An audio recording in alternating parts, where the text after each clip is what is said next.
नमस्कार दोस्तों। आज का ये छोटा सा वीडियो आपके लिए बहुत ही ज़्यादा महत्वपूर्ण है। इसमें हम फर्स्ट ग्रेड एग्ज़ाम 2026 जो आपके 31 मई से स्टार्ट हो रहे हैं, हालांकि ग्रुप ए के एडमिट कार्ड भी कल तक जो है जारी हो जाएंगे। तो कुछ बातें जो आपको एग्ज़ाम हॉल में प्रायोरिटी के साथ ध्यान में रखनी है कि यार अपन को इन चीज़ों को जो है ध्यान में रखना है, इन चीज़ों से हमें बचना है, वो मैं बातें करूँगा। सबसे पहले देखिए, पेपर 1 में आपके 75 क्वेश्चन आते हैं और पेपर 2 जो है वो आपके सब्जेक्ट का रहता है, जिसमें आपके 150 प्रश्न आते हैं।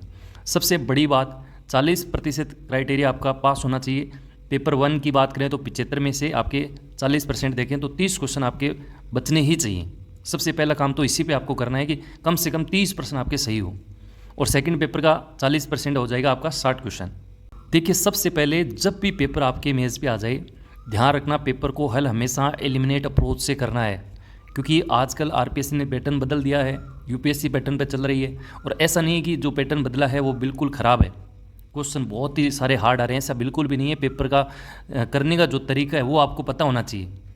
ऐसे नहीं कि सिंपल क्वेश्चन नहीं आएंगे, सिंपल भी क्वेश्चन आएंगे, लेकिन एलिमिनेट अप्रोच, इससे बड़े जो क्वेश्चन आपको हार्ड लगते हैं, हालांकि वो हार्ड नहीं होते हैं, आप पढ़ के देखना, सरल क्वेश्चन है, तथ्य सारे पढ़े होते हैं आपने। और उन प्रश्नों को हल कैसे करना है, जैसे मान लीजिए आपको ऐसा लगता है कि ये डी जो कथन है वो बिल्कुल ही गलत है, तो ऐसा विकल्प चुनिए जिसमें डी कट रहा हो।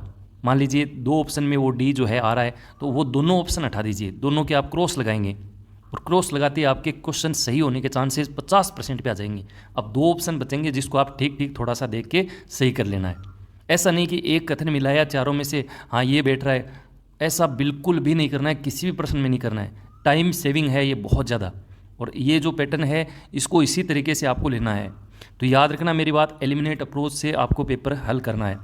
दूसरा देखिए, इजी क्वेश्चन सबसे पहले करना है। सबसे पहले आपको पता है 40% आपको क्राइटेरिया पास करना है, इसके लिए आपको इजी क्वेश्चन सारे कर लेने हैं, और एक बार गिन भी लेना है कि मेरे क्वेश्चन जो हैं कितने सही हो रहे हैं।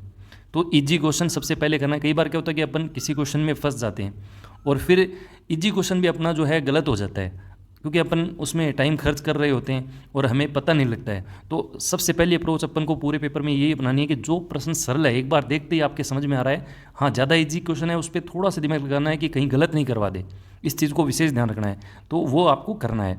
इसके बाद देखो तीसरा पॉइंट, और तीसरा पॉइंट है कि मान लीजिए आपको कोई भी प्रश्न बिल्कुल भी नहीं आ रहा है, कोई आइडिया नहीं है उत्तर का, तो याद रखना इसकी बिल्कुल भी अपन को रिस्क नहीं लेनी है। क्यों? क्योंकि नेगेटिव मार्किंग है, आपको नीचा ले जाएगा और बहुत नीचा ले जाएगा, आप हज़ारों से पिछड़ जाओगे।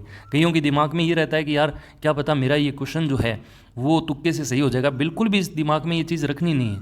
तुक्के से कभी किसी का सिलेक्शन नहीं लिया जाता, जिसने तैयारी की है, मेहनत की है, उसी का सिलेक्शन होगा। और एक भी प्रश्न जो है तुक्के से नहीं बैठेगा, ये पक्की बात है। कोई बैठ जाए अलग बात है, 100 में से एक का बैठ जाए अलग बात है, लेकिन अपन को रिस्क बिल्कुल भी नहीं लेनी है। हमें इस बात पे गौर करना है कि भले हमारे अटेम्प्ट क्वेश्चन कम हो लेकिन एक्यूरेसी ज़्यादा हो।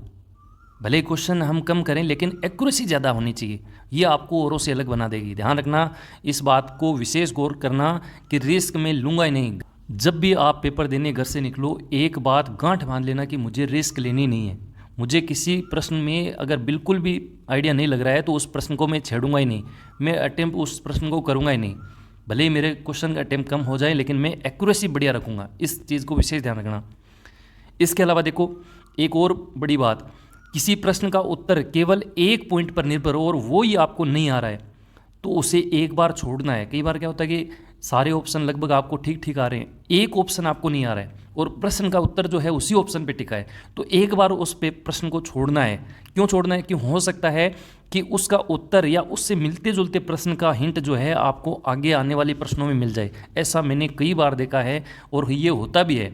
कई बार अपन को एक ऑप्शन नहीं आता है, अपन तुक्का लगा देते हैं कि यार 80% क्वेश्चन आ रहा है, कर देते हैं, और कई बार आगे जब अपन पन्ने पलटते हैं तो उसी प्रश्न का थोड़ा बहुत हिंट मिल जाता है, जिससे वो पीछे वाला प्रश्न सही बैठ जाता है।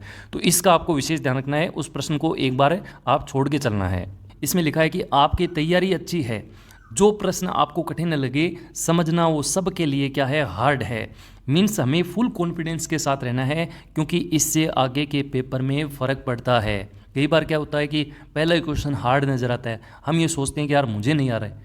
आपको वहाँ ये समझना है कि यार मेरी तो तैयारी बहुत अच्छी है, अगर मुझे नहीं आ रहा तो वो किसी को भी नहीं आ रहा है। इतना आप कॉन्फिडेंस रखेंगे तो आगे के जो प्रश्न होंगे उसमें आपका जो कॉन्फिडेंस है वो लूज नहीं होगा। इस चीज़ को ध्यान रखना है। इसके बाद देखो अंतिम पॉइंट कि किसी से डिस्कशन हमें नहीं करना है। अब आपकी तैयारी जितनी होनी थी हो गई है। अब ऐसा नहीं कि मैं अपने डिस्कशन के माध्यम से इसको और मजबूत कर लूँ, क्योंकि इससे होता क्या है कि मान लीजिए आप किसी से डिस्कशन कर रहे हैं तो आपको लगता है कि यार ये चीज़ें तो मेरे को आ ही नहीं रही, और पता नहीं वो सामने वाला जो है वो कितना बड़ा होता है, तो इससे हमें डिप्रेशन पैदा होता है।